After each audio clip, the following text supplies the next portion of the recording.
नमस्कार मित्रमैत्रिणींनो. आज आपण ऐकतोय लग्नानंतरचे प्रेम भाग 29. निकिता हॉटेलवर पोहोचली. हॉटेलच्या एंट्रीवरती फुलांची छान बाग होती. वेगवेगळ्या पक्ष्यांचे सुमधूर आवाज कानावर पडत होते. हॉटेलमध्ये आत गेल्यावर मंद म्युझिक सुरू होते. तिथून ते सगळे आरवने बुक केलेल्या एरियामध्ये गेले. त्या एरियामध्ये आतल्या आत अजून एक छोटंसं गार्डन होतं. एंट्रीवरती फुलांची छान सजावट केली होती. तिथून पुढे निकिताच्या रूमपर्यंत जाईपर्यंत फुलांचा गालिचा अंथरलेला होता. आता मात्र निकिताला स्वतःच्या नशिबाचा हेवा वाटत होता. समोर असलेले डेकोरेशन बघून तिच्या चेहऱ्यावर आनंद झळकला. फुलांचा हार्ट शेपचा गालिच्यावरून ती तिच्या रूमपर्यंत पोहोचली. जवळ गेल्यानंतर ऋतिकाने तिला रूमची चावी दिली. निकिताने रूमचा दरवाजा ओपन केल्याबरोबर तिच्यावरती फुलांच्या पाकळ्यांचा वर्षाव झाला. सगळं अनपेक्षित पण सुंदर होतं. समोर आरव हातात फुलांचा गुच्छ घेऊन उभा होता. त्याला पाहून तिच्या चेहऱ्यावर हलकं हसू पसरलं. त्याबरोबर तिच्या गालावर लाजेची लाली पसरली. आरवसुद्धा तिला पाहून फ्लॅट झाला होता. त्याची विकेट तर केव्हाच पडली होती. तिने ग्रे कलरचा नेटचा लेहंगा घातला होता. केस मोकळे सोडून एका साईडने पुढे घेतले होते. आरवने खास या लेहंग्यावर तिच्यासाठी ओरिजिनल डायमंडचा सेट घेतला होता.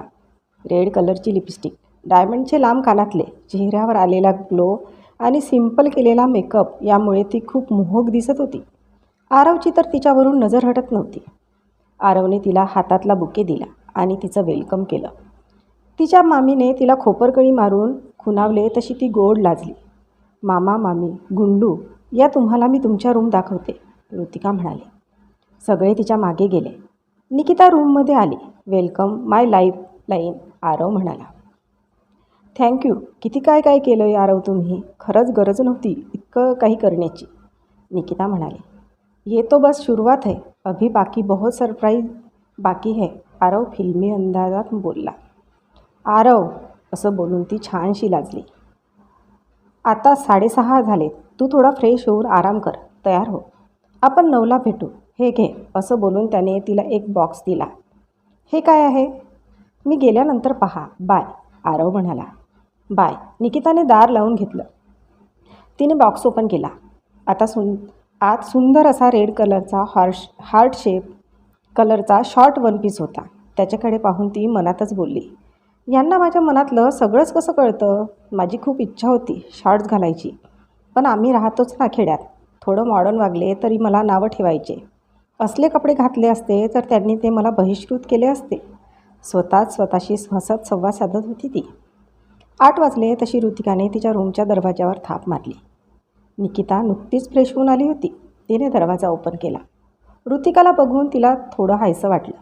निकिता, झोप झाली ना तुझी, चल आपण तुझं आवरू, ऋतिका म्हणाली. हो ग, पण मामी कुठे आहे. गुंडू तो कुठे आला नाही परत, निकिता म्हणाली.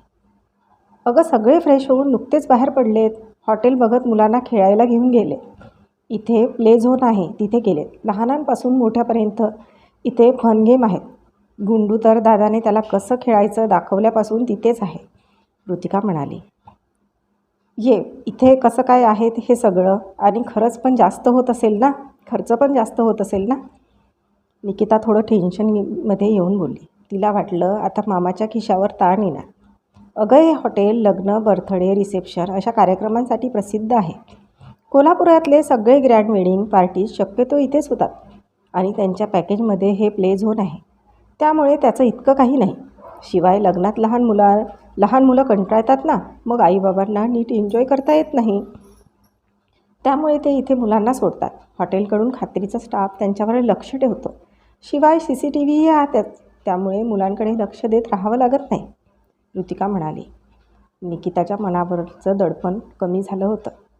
आपण आवरू या का तुझं, ऋतिका म्हणाली. हो वेट, मी त्या मेकअप आर्टिस्टला कॉल करते, ऋतिका म्हणाली. अगं तिची काय गरज, आणि सारखं काय गं मेकअपचा ठप्पा घेऊन फिरायचं, ती थोडं नाराज सुरात बोलली. अगं सिम्पलच करेल ती मेकअप, एवढं काय त्यात, आणि आपण आधीच त्यांना पैसे पेड केलेत, तसं पॅकेज घेतलं आहे आपण, सो एन्जॉय, ऋतिका हसत बोलली. निकिता छान तयार झाली. ऋतिकाने तिला पाहून शिट्टी मारली तशी ती चेहऱ्यावर हात ठेवून लाजली. कसली हॉट दिसतेस, दाद्याचं काही खरं नाही, ऋतिका म्हणाली. ए काय गं, हॉट काय बोलते. नको मी ड्रेस बदलते, निकिता म्हणाली. अगं थांब, छान दिसतेस ग, एकदम मस्त, आणि खूप वेळ झालाय, आता चल लवकर. ऋतिका ऋतिकाने तिला एका ठिकाणी सोडलं. तिला ऑल द बेस्ट बोलली आणि ती तिथून निघून गेली. तिथल्या एका स्टॉपने तिला एकीकडे बोट दाखवून धिस वे बोलला आणि ती पण तिथून निघून गेली.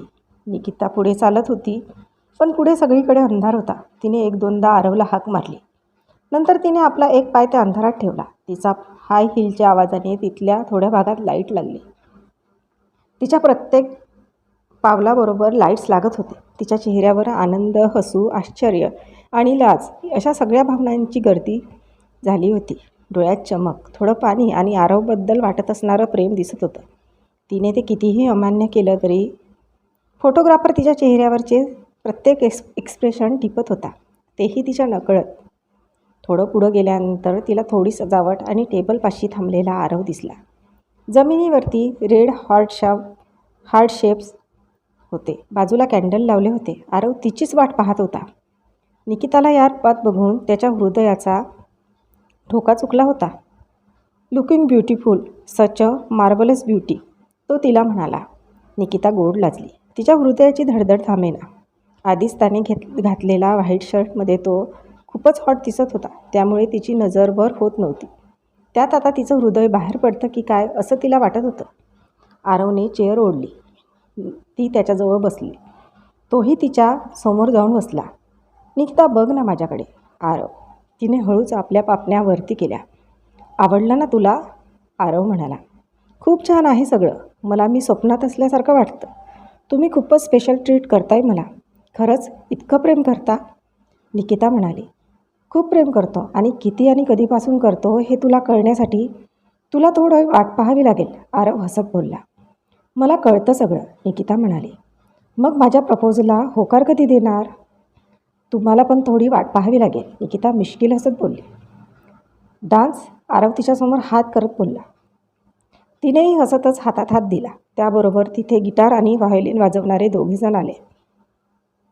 ओ करम खुदाया है, तुझे मुझ में मिलाया है, तुझ पे मर के ही तो मुझे जीना आया है. असं छान म्युझिक व्हायोलिनवर वाजत होते आणि आरव आणि निकिता एकमेकांच्या डोळ्यात हरवून डान्स करत होते. आणि फोटोग्राफरला त्या दोघांचे क्षण टिपत होता. त्याने पोज द्यायला सांगूनही इतक्या छान पोज देता आले नसते. इतके छान फोटो आज त्याला काढता आले होते. गाणं संपलं तशी ती दोघं परत आपल्या टेबलवर गेले. आरवने शॅम्पेनची बॉटल ओपन केली. निकिता फक्त त्याच्याकडे पाहत होती. बॉटल ओपन झाल्यावर त्याने ते ग्लासमध्ये ओतली. निकिता गोंधळली. आरव मी घेत नाही, ती गोंधळत बोलली. आरवने निकिताला समोर बघायला सांगितलं आणि बोलला, फक्त फोटोसाठी. मी पण घेत नाही, पोज द्यायची आहे. निकिताने समोर पाहिले. समोर फोटोग्राफर फोटो काढत होता. तिच्या चेहऱ्यावर हलकीशी स्माईल आली. त्या दोघांनी ग्लासला ग्लास लावून ग्लास ओठांना लावले. फोटोग्राफर डन म्हणून तिथून निघून गेला. वेटर येऊन तिथलं सगळं साफ केलं आणि आरवने दिलेल्या ऑर्डरप्रमाणे डिनर घेऊन यायला गेला. आरव थँक्यू. इतक्या गोड सरप्राईजचा मी विचारच केला नव्हता. सगळं स्वप्नवत आहे असं वाटतंय, निकिता म्हणाली. आरव आपण सगळ्यांबरोबर डिनर करूयात ना? निकिता. त्यांची डिनरची वेगळी व्यवस्था केली आहे. लग्नाआधी तुला रोमॅन्टिक डेटवर न्यायचं होतं.